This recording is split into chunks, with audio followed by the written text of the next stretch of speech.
The mermaids are our friends, aren't they? Lizzie edged closer to the fisherman's table, hoping that none of them would notice she'd been cleaning the same spot for the past 10 minutes. It wasn't as if she's doing anything wrong. There was nothing wrong with listening. Nowadays it was the only way she could even hear a story. The 5 fishermen were huddled close, eyeing the imperial sailors laughing and singing over the other end of the tavern. Somehow the fishermen leaned even further in together. Just a few more inches and their chins would be in their tankards. I mean, they always chased the fish towards us when the nets were a bit light, said the fisherman with the bushy white beard. Lizzie tried her best to look casual, stacking empty tankards methodically and very slowly on her tray. Yeah, I mean, they saved Davy, joined in another of the fishermen. Pulled him out of the water when his boat capsized. A shadow detached itself from the wall. Lizzie kept her head down, making her way round to the other side of the table. Her father was a big man, roughly the size of an ox and about as friendly looking. There was a heavy thunk as he laid his broadsword against the table, taking a seat with the fisherman. Mermaids are monsters, her father rumbled. None of the fishermen spoke, all of them staring at the sword. Lizzie felt sorry for them, though she had to live with it more than them. They sunk 100 ships, her father went on, and drowned 10,000 sailors just to make a shroud for their damn princess. Yeah, but didn't the Imperials kill their princess? Said one of the fishermen. Yeah, hung her head from the prow of their ship as I hear it, another added. The fisherman with the beard nudged them both, shushing them and pointing at the sailors on the other side of the tavern. Then why do the mermaids continue to plague us? Her father gripped the hilt of his sword, his fingers tightening around the leather grip. Why do they destroy our boats? Why do they drown our fellows? Why don't they stop that accursed singing? Her father brought his fist down on the table. In the silence that followed, as if to prove a point, the unearthly wailing in the distance got louder. Lizzie looked down at her collection of empty tankards. She understood what made her father so angry. They all did. Half the town was gone, and though they did their best to get on with things, it was hard not to notice the empty spaces left all over. Yet when her father shouted like that, it scared her. One of the fishermen dared to raise his head. Look, Godfrey, we've all lost people. Darrell was like a brother to me as much as he was yours. Lizzie looked up, automatically shaking her head. She was too late, though. Before anyone could so much as gasp, her father reached across the table, grabbed hold of the fisherman's collar and slammed him into the table. Her father held the fisherman there, one hand on his throat, the other on his sword. For one horrible moment, Lizzie thought he was actually going to lop the man's head off. She turned to the Imperials, but they were too busy laughing to even lift a finger. Then her father looked at her. He huffed, throwing the fisherman back into his chair. Don't just stand there dawdling, girl, her father said. Get back to work. Lizzie bowed her head. Yes, father. It wasn't long before the fishermen and sailors left, her father too. Lizzie wiped down the last of the tables and cleaned out the tankards before putting them away. She blew out the last candle and locked up. It was a beautiful night. The stars were out and the moon was shining. The wailing from the ghosting sea was quieter now, barely audible. Lizzie wrapped her coat around herself to keep out the chill, walking alongside the river that ran through the centre of town. There was something about the gentle lapping of water that calmed her, at least for a time. Her home wasn't that far away, but she didn't much fancy her father's company tonight, so she kept strolling down towards the docks. Riversend had been a small but prosperous little town. Only 24 houses big, but most were stone-built and lanterns glowed on every street corner. The docks were the main attraction, taking up the whole south end of the town, the beach covered by a wooden jetty with various berths. Beyond that was the sea, stretching out like a length of black silk across the horizon. Lizzie stared at it. Out there was a place where someone could make a name for themselves, on their own merits. A place where you could ask questions and not have soldiers take you away. At least that's what she hoped. Not that she'd ever get to see any of it. A melody drifted up towards her from one of the berths. She recognised the voice and was running before she knew it.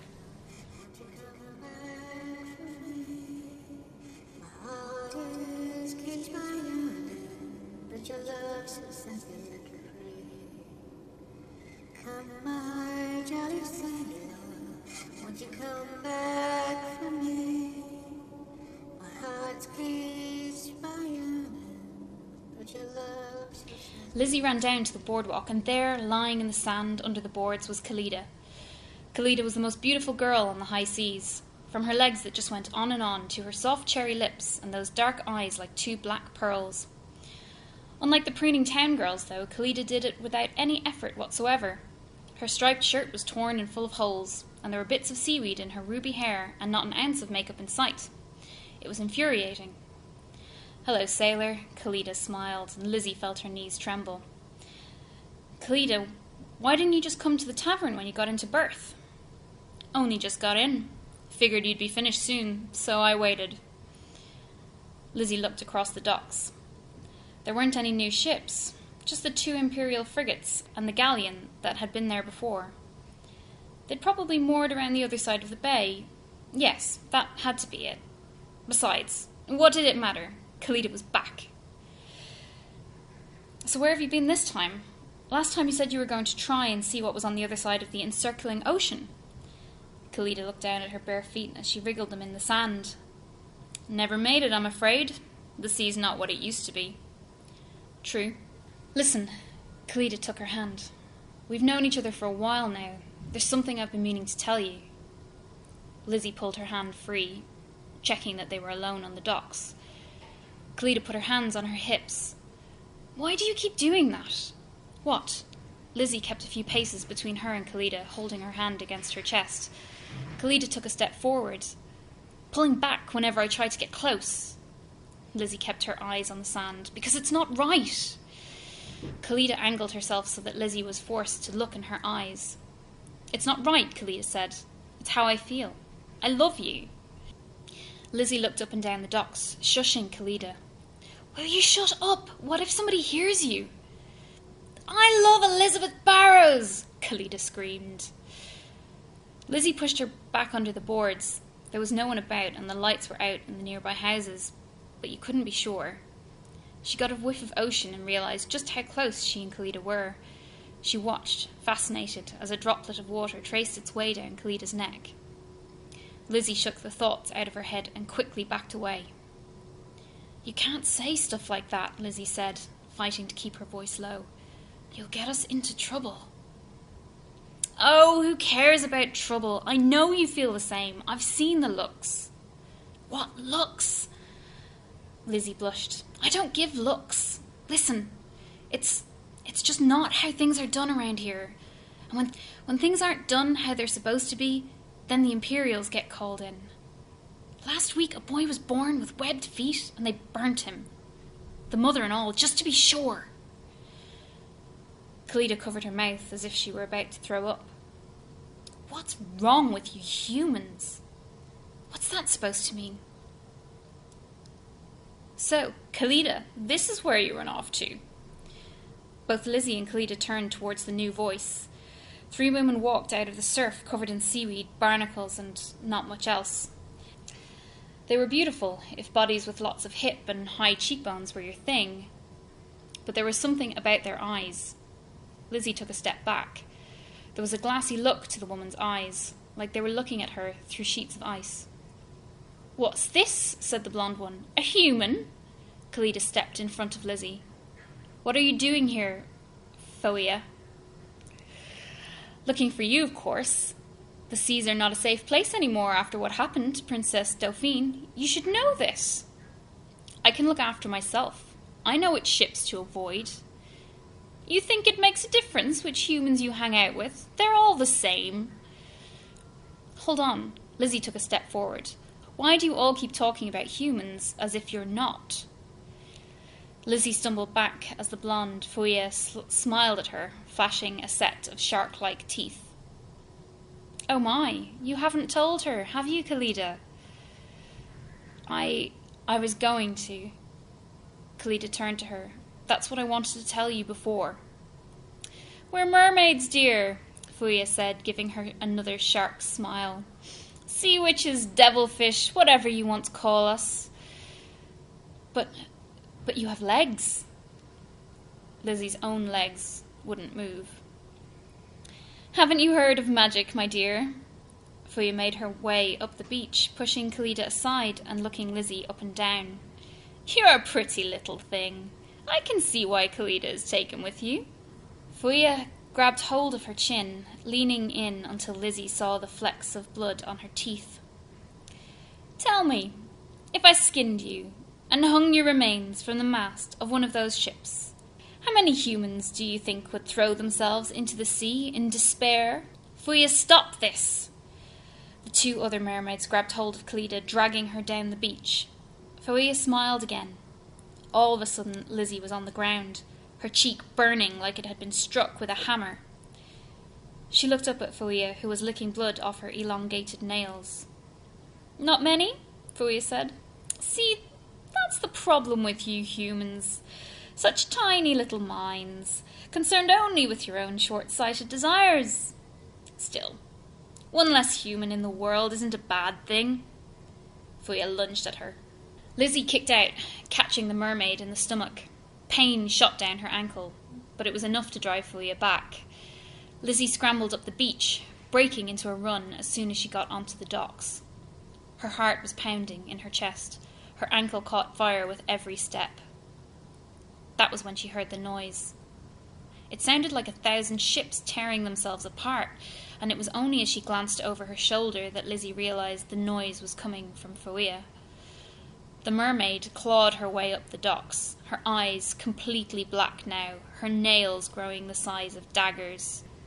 "Help!" Lizzie screamed as she came to the first houses. There were no lights in the windows. "Help!" She hurried along the street, her house not too far away. Pain exploded in her right calf. She hit the cobbles, tearing the skin off her hands and knees. Fuya rolled her over, levelling her long nails at Lizzie's throat. Lizzie would have begged for her life, but was sobbing too much to get the words out. She was going to die. She was going to die and never have done anything. She didn't even know what they'd done with Khalida. Fuya raised her claws when suddenly an oil lamp smashed against the mermaid's head. Fuya stumbled off her, desperately clawing at her hair as it caught alight. Relief washed through Lizzie as her father stepped in front of her with his sword in his hand.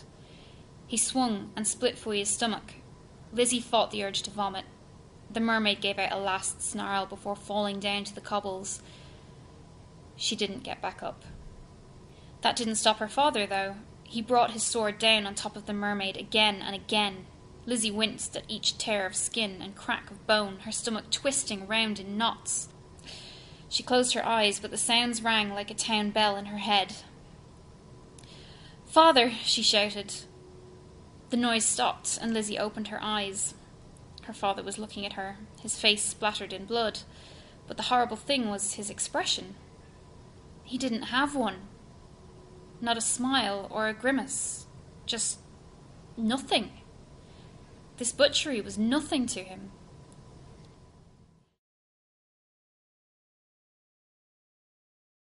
Lizzie couldn't sleep. Every time she closed her eyes, she saw the glassy black stare of Fuya as the townsmen carried her down to the docks, unceremoniously dumping her back into the sea. Lizzie just sat there and watched with the rest of them. Lizzie turned over in her bed, a stab of pain running up her leg. She bit down on her pillow and waited for it to pass. Something hit her window. Lizzie looked up, but there wasn't anything there. She waited a moment, and a pebble struck the pane of glass. Gritting her teeth, Lizzie clambered out of bed and managed to hobble across to the window. Down in the street below, her black eyes shimmering in the lantern light, was Khalida. Lizzie's fingers fumbled over the catch on the window, opening it just a fraction. "Hello, sailor," Khalida said, smiling up at her. "Can we talk?" Lizzie could have stood there for hours. She wasn't quite sure. The night wasn't any lighter or darker, but she felt like she'd been there for a lot more than a few minutes. Her legs were trembling, though that might just have been the effort of standing up. Sure, she finally said. She closed the window, dug out her grandmother's old walking stick from under the bed, and made her way down the stairs, doing her best to avoid the creaky floorboards. When she got onto the street, Lizzie closed the door behind her, but made sure to stay close to it. Cleta kept herself on the other side of the street by the river, picking at something between her toes. She looked so human, so much like the old Cleta, still beautiful and with that ever-present twinkle in her eyes.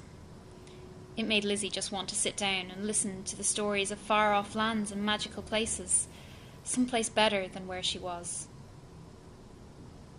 "I'm sorry," said Cleta, looking at her leg. "How bad is it?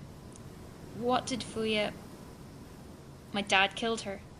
Lizzie didn't know why those were her first words. "I see. We found the body." They were both silent for a while. Lizzie couldn't bring herself to look at Cleta, instead memorizing all the notches on her grandmother's walking stick. "She never used to be like that, you know," Cleta said. "Fuya, I mean, before what happened to the princess. She was the sweetest, kindest soul you'd ever meet. My father was much the same. He used to laugh so much. The tavern used to shake when him and my Uncle Darrell started telling their stories. Those two were inseparable. Now he hardly even speaks." "You do love your stories." "They're all I have." Lizzie rested on the lip of a barrel next to the house. "It's not that this is a bad place, it's just not where I want to be." Cleta took a tentative step towards her. "And where do you want to be?" Lizzie looked out at the sea. "I don't know." Cleta took a couple more steps towards her, sitting down on the other end of the barrel. "I think you do. I think you've always known. You just don't want to say it." Lizzie pushed off the barrel and hobbled to the edge of the river, looking down into the water. "Why did you come back here? I can't imagine your sisters would be too happy about it." "Not if they knew. I came for the same reason I always come. I'd like an answer." "To what?" "You know to what. I love you, Lizzie, and I want to know if you feel the same." "I told you." "You've never said yes, but you've never said no either.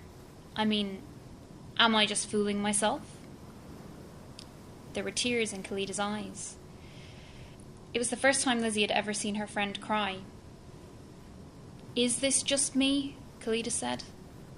"I need a definitive answer, Lizzie, one way or another. Then I'm gone." Lizzie's mouth hung open. She couldn't form the words. "Gone," she eventually managed. "I think it's for the best." Now Cleta wouldn't look at her, instead hunching over and staring at her clasped hands. I... Lizzie slumped against one of the bollards of the river's edge. "Look, I just don't know. Life's supposed to make sense. It's supposed to have an order. That's what the Queen and her empire keep going on about. It's not... I shouldn't..." Lizzie pounded the side of her head. Her insides felt like they were wrapped in a whirlpool. So much swirling around inside her with no way out. "Oh, you do this to me. When I'm with you, I don't know up from down. I keep waiting for it all to make sense, but it never does." Lizzie held onto her temples, fearing that at any moment her head would pop off like a cork. Then Cleta was in front of her, her hand lifting Lizzie's chin up. "All you gotta do is take the plunge, Lizzie. Not everything in this world makes sense. It doesn't need to, it just is." Cleta was so close, Lizzie could smell the sea on her. "I'd like to see you explain that to the Queen of Reason." She brushed a stray hair off Cleta's forehead. "Maybe we should go pay her a visit then." Lizzie couldn't resist smiling. "You're crazy." "Oh, definitely, but the good kind." Lizzie glanced down at Cleta's legs. "Can I see?" "What?" "What you really look like." Now Cleta smiled. "Sure." She went back over to the barrel and perched herself on top of it, clearing her throat. The sound that came out of Kalita's mouth was beyond anything Lizzie had ever heard before. It was hard to put into words. It felt like lightning went through her ears all the way down to her toes. The music carried Lizzie away from one crashing note to the next, wrapping around. There was nothing so beautiful until Kalita's legs started to shimmer. Silver light swirled around her lower half, glittering scales replacing her skin, and two clear fins flapping where her feet used to be. Lizzie stumbled forward. What was that? Mermaid magic, Kalita waved her tail. Lizzie reached out a hand, stroking the scales that were as smooth as glass. Kalita giggled. Easy, girl, at least warm your hands first. Sorry. The smile dropped off Kalita's face. Do you hear that? What? Lizzie strained her ears. There was something. The wailing from the ghosting sea, usually so constant that she hardly noticed it anymore, had changed. It was louder, harsher, less of a sorrowful moan and more of a scream. There was something else as well. A rumble, growing in the distance, except it wasn't coming from the sea, but the hills to the north. Lizzie's eyes followed the river up to the hills. There was something moving up there, the noise getting louder and louder. She tried to work out what it could be, like a roar, but there were no animals big enough to make such a sound. Kalita leaned on her fin, staring at the hillside with her. They wouldn't. Who wouldn't? Then Lizzie caught sight of it in the lantern light, a wall of dark water churning its way down the river, bursting over the banks and heading straight for the houses. Lizzie couldn't move. It was impossible. It would take a whole year's worth of rain to make a wave as big as the one heading for them. The water hit the houses, spilling over the roofs. Lizzie heard crashing glass and screams. The water crashed over one house, then the next, and the one after that, carrying everything that wasn't nailed down out of the houses, including the people. Lizzie still couldn't move. Lizzie! Kalita's arms flew around her right as the wave crashed down on top of her. The air was knocked out of Lizzie's lungs. The water was ice cold and felt like a stone slab on top of her. She panicked, flailing her limbs, trying to get to the surface, but she had no idea where that was. All around her was nothing but darkness, vague shadows floating through the murk all around her. Was that a bed? A wardrobe? A body? Kalita's arms squeezed her, the mermaid's voice filling her head. Stay calm. I have you. Nothing will hurt you. As if to prove the point, Kalita pulled her out of the way of a chair that came flying through the water. Slowly they moved upward, both of their heads breaking the surface. Lizzie gulped down air, clinging onto Kalita. Kalita swam across to the roof of a nearby house, fighting the current all the way, which was a feat in itself. If Lizzie had been by herself, she'd have been swept away. Kalita hoisted her up onto the roof, then climbed out herself. They'd been pushed right down to the docks. The flood carried on. Lizzie was so happy to see some of the villagers actually stand once the water receded, though a fair few of them weren't moving. What was that? Lizzie said between gasps. I'm sorry, I didn't think they'd actually summon him. I didn't think they were that crazy. Summon who? Before she could answer, Kalita screamed out in pain. A harpoon had pierced one of her clear fins and pinned it to the roof. Kalita! Someone grabbed Lizzie's collar and yanked her away. Lizzie bounced across the roof, her fingers digging into the tiles to stop her falling off completely. Her father was stood over Kalita, soaking wet and breathing heavily, but Lizzie was more focused on the harpoon in his hand. Father! Her father drew back his arm, lifting the second harpoon above his head. You damned sea witch, he spat. You're trying to take my daughter now. You'll not have one more soul from this town. Father, please! Lizzie scrabbled to her feet, grabbing hold of her father's arm before he threw the harpoon. "I love her!" The harpoon slipped out of her father's hand. He just stared at her. Lizzie couldn't believe what she'd said either, though the words felt oddly right. Her father's fist caught her in the side of the head. The town went into a spin around her, Lizzie falling to the tiles with her skull ringing. "They took my brother. They take so much."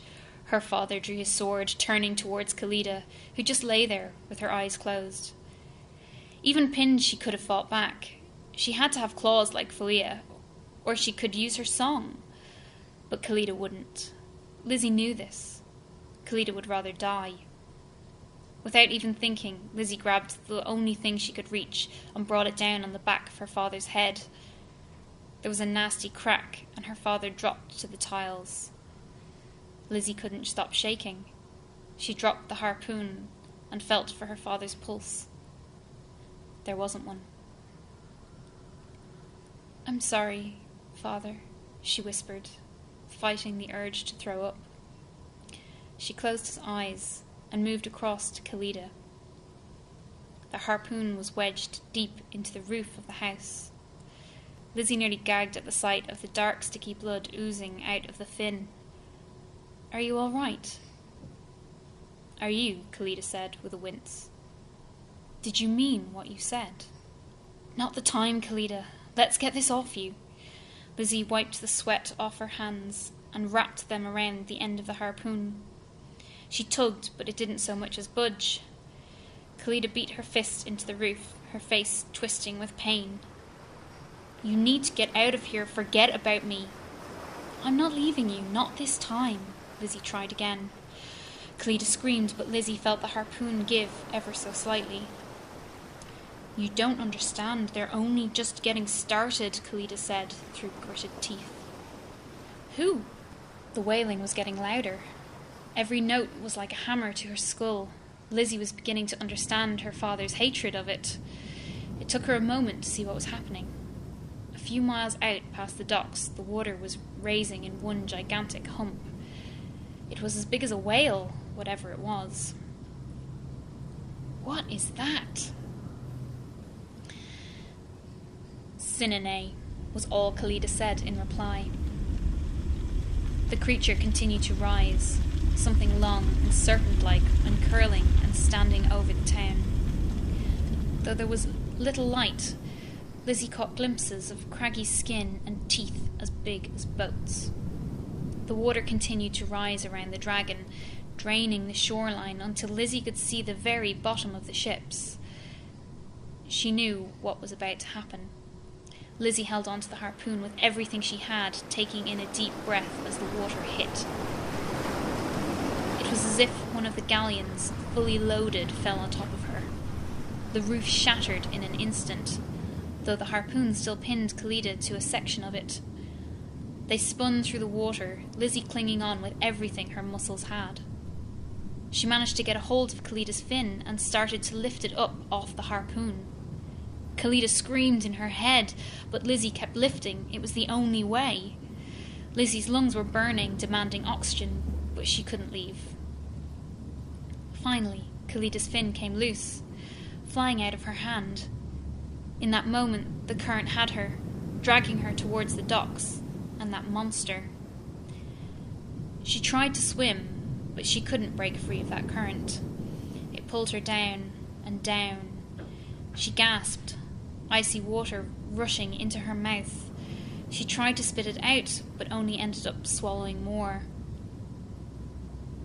Then, a pair of arms were around her waist, ruby hair floating in front of her face.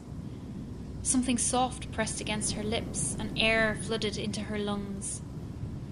The hair floated out of the way, and she saw Khalida's face. Lizzie leaned into the kiss, pressing her lips hard against Khalida's, wrapping her arms around her back. All at once, the water was calm around them. No more current, no more monster. There was only this, and Lizzie was perfectly happy with that. She could finally breathe. Then Khalida pulled back. There was a noise in the distance, a great big thud, and then a tail, bigger than her house, came crashing through the water. The Imperial ships were in pieces, sinking down to the bottom. There were other shapes in the darkness too. People shapes. I'm sorry, I cannot save them. Lizzie wished she could talk, but she daren't open her mouth. You don't need to. In the water like this, just think, and I'll hear it. Oh, okay. Whoa, was that me? Did you hear that? I did. Khalida put her arm around her. I brought this upon your home. If I'd never come here... Lizzie stroked Khalida's picture-perfect face. I'd have never met you and my life would have been even worse. Did you mean what you said before? Lizzie nodded, touching her forehead against Khalida's. Yes, I love you. I'm sorry it took so long to say. I love you too, and you're more than worth the wait. The sea became pitch black above them, the moon and starlight vanishing as the bulk of the dragon passed overhead. Lizzie couldn't even see from one end of the thing to the other, as if it just went on forever. Khalida tightened her grip on Lizzie. I cannot save them, but I can save you. Khalida put her other arm around Lizzie and started to swim. Where are we going? Somewhere songs are sung. Happy ones. And together they disappeared into the deep blue sea.